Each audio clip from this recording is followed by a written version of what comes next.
दोस्तों, रूस यूक्रेन युद्ध में सबसे ज़्यादा खतरा भारत को हो सकता है, क्योंकि भारत रूस से सबसे ज़्यादा हथियार खरीदने वाला देश है। इसीलिए दूसरे देशों को लगता है कि भारत इसी कारण रूस के खिलाफ कभी नहीं जाएगा।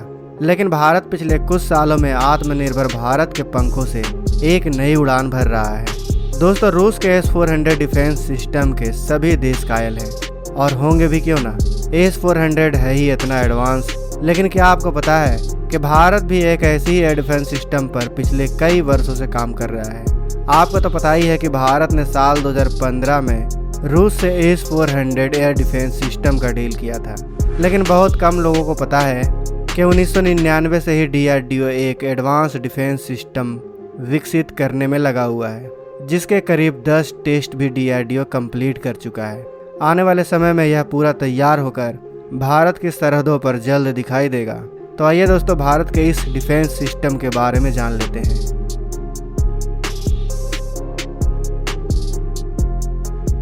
दोस्तों, DRDO की ओर से एक और कारनामे को अंजाम दिया जा रहा है। जैसा कि आप जानते हैं कि DRDO लगातार भारत की सैन्य और युद्धक शक्ति को बढ़ाता जा रहा है, वो भी ऐसे समय में जब दो महाशक्तियों के बीच महायुद्ध छिड़ा हुआ है।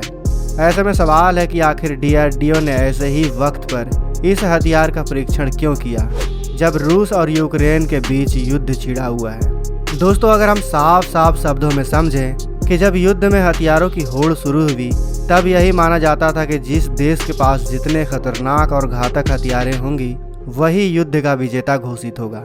लेकिन दोस्तों, इस 21वीं सदी में कई ऐसे युद्ध हुए जिसने इस थ्योरी को बदल दिया कि युद्ध जीतने के लिए बड़े और घातक हथियार होना जरूरी नहीं है।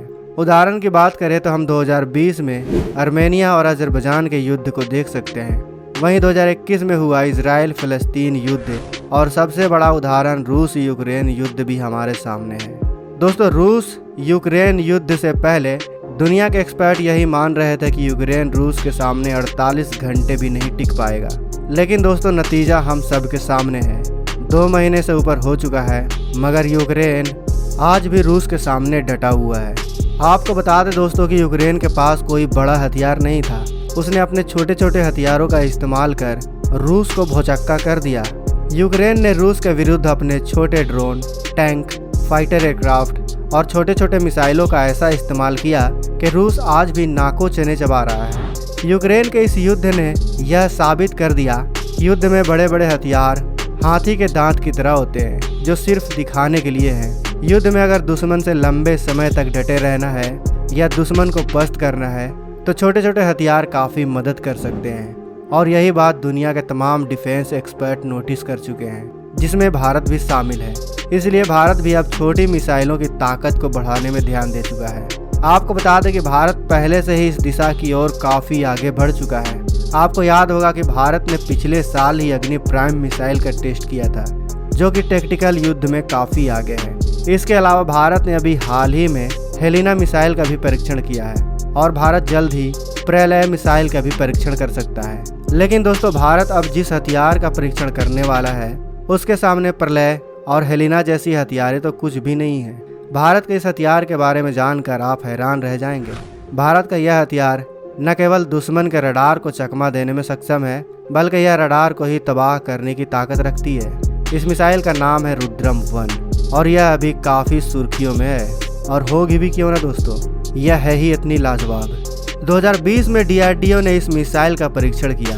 पिछले कुछ समय से चले आ रहे मिलिट्री ट्रायल्स के बाद DRDO एक बार फिर इस मिसाइल का परीक्षण करने वाला है। पूरी तरह से भारत में बनी भारत का यह मिसाइल भारतीय वायुसेना के ताकत में इजाफा करेगी। इस मिसाइल को विकसित करने का मकसद वायुसेना के ताकत और वर्चस्व को बढ़ाना है। इस मिसाइल का मुख्य काम दुश्मन के वायु रक्षा को काबू करना है। यह मिसाइल हवा से ज़मीन पर मार करती है, जो नई जनरेशन की उत्तम मिसाइल है, जिसका काम दुश्मन के रडार सिस्टम यानी डिफेंस सिस्टम की पहचान कर उनको तबाह करना है। आपको बता दें कि 2020 में सुखोई 30 MKI से इसका सफल परीक्षण किया गया था। आपको जानकर हैरानी होगी कि रुद्रम मिसाइल को पहले सुखोई से दागा गया था, मगर अब इसे मिराज, जगुआर और भारत के अन्य एयरक्राफ्ट से भी दागा जा सकेगा। इसके मारक रेंज की बात करें तो यह मिसाइल 100 किलोमीटर से लेकर 150 किलोमीटर तक मार करने में सक्षम है। साथ ही जैसे जैसे एयरक्राफ्ट की ऊंचाई बढ़ेगी, वैसे ही इसका रेंज भी बढ़ सकता है। यहाँ ध्यान देने वाली बात यह है दोस्तों कि हम छोटे और घातक हथियारों की बात कर रहे हैं। रुद्रम 1 मिसाइल युद्ध में दुश्मन को पंगु बनाने वाली मिसाइल है, क्योंकि जैसा कि हमने आपको बता दिया है कि यह मिसाइल दुश्मन के रडार सिस्टम को तबाह करेगा। अब आप सोचिए दोस्तों कि दुश्मन युद्ध के समय अपना रडार सिस्टम या डिफेंस सिस्टम कहाँ रखेगा। जाहिर सी बात है कि जहाँ युद्ध होगा वहीं।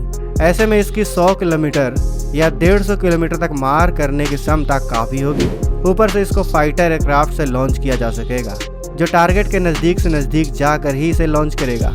दोस्तों माना जा रहा है कि यह मिसाइल भारत चीन युद्ध के सामने गेम चेंजर साबित हो सकती है। दोस्तों इसमें मिलीमीटर सीकर वेव की फैसिलिटी है, जो 30 गीगाहर्ट्ज़ या उससे भी ऊपर की फ्रीक्वेंसी को ट्रांसमिट करता है।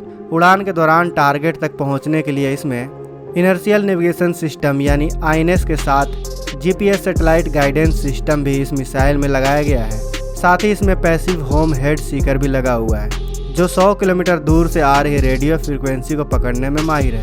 आपको बता दें कि यह मिसाइल इन्हीं रेडियो फ्रीक्वेंसी का पीछा कर टारगेट चाहे कहीं भी छिपा हो, यह मिसाइल उसे ढूंढ कर तबाह करने में पूरी तरह सक्षम है।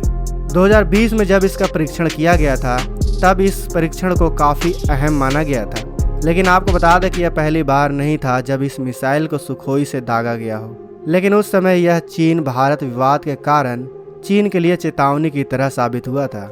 लेकिन दोस्तों अब इसी रुद्रम 1 मिसाइल की प्रोडक्शन को लेकर खबर सामने आई है। खबरों की माने तो इस मिसाइल का प्रोडक्शन बहुत जल्द शुरू होने वाला है।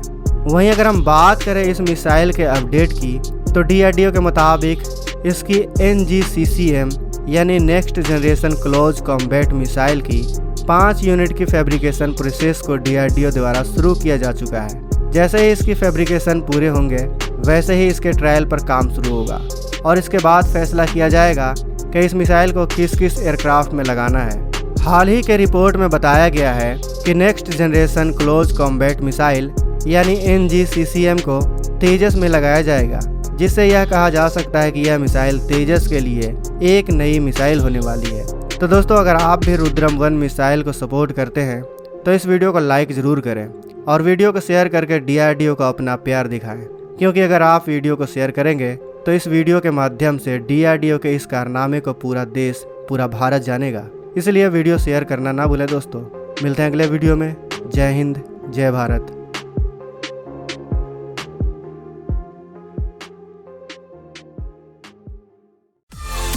दोस्तों अगर आपको ये वीडियो पसंद आए तो वीडियो को लाइक करें, सब्सक्राइब करें और इस घंटे को बजाय ऑल प्रेस करें हमारी वीडियो सबसे पहले देखने के लिए।